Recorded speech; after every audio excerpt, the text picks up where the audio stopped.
দর্শক দেখতে পাচ্ছেন এই দুইটা গরুর দুধ 30 কেজি 30 কেজি করে দুধ দেয়। আর বাদ বাকি গরুগুলো যেগুলো দেখতে পাচ্ছেন সেগুলো কোনোটা 22 কেজি, কোনোটা 20 কেজি, কোনোটা 25 কেজি দুধ দেয়।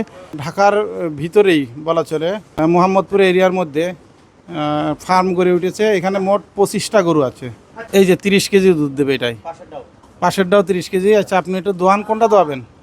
এটার ভিতরে 16 কেজি পর্যন্ত দুধ আছে, 14, 15, 16 দুই বেলায় 30 কেজি দুধ দেওয়া হয়।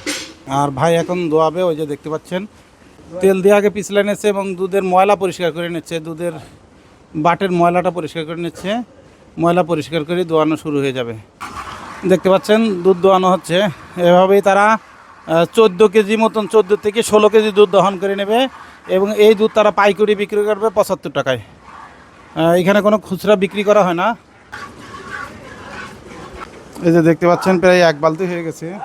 1 বালতিতে কতটুকু দুধ? যে 1 বালতিতে প্রায় 7 কেজি দুধ। এটা কয়বার দোয়াবেন? এটা মোট কয় কেজি দেয়? 14 কেজি না 20 কেজি? এই গরুটা 14 থেকে 15 কেজি দুধ দেয়।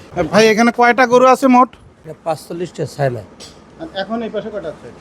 এই সাইডে আছে 25টা। 25টাই কি দুধ দেয়? হ্যাঁ 25 দুধ। এক একটায় কয় কেজি করে দুধ দেয়? 28, 30, আবার 22, 23, 18। কেজি কত করে বিক্রি করেন? পাইকারি 75।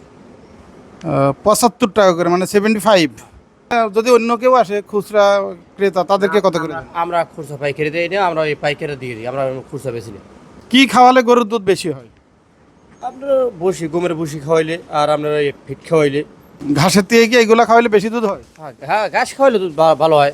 নেপালে ঘাসগুলো আছে, আবার ওই যে আপনার অন্য অন্য জাতির ঘাস আছে। এগুলোর রোগ প্রতিরোধের জন্য আপনারা কি করেন?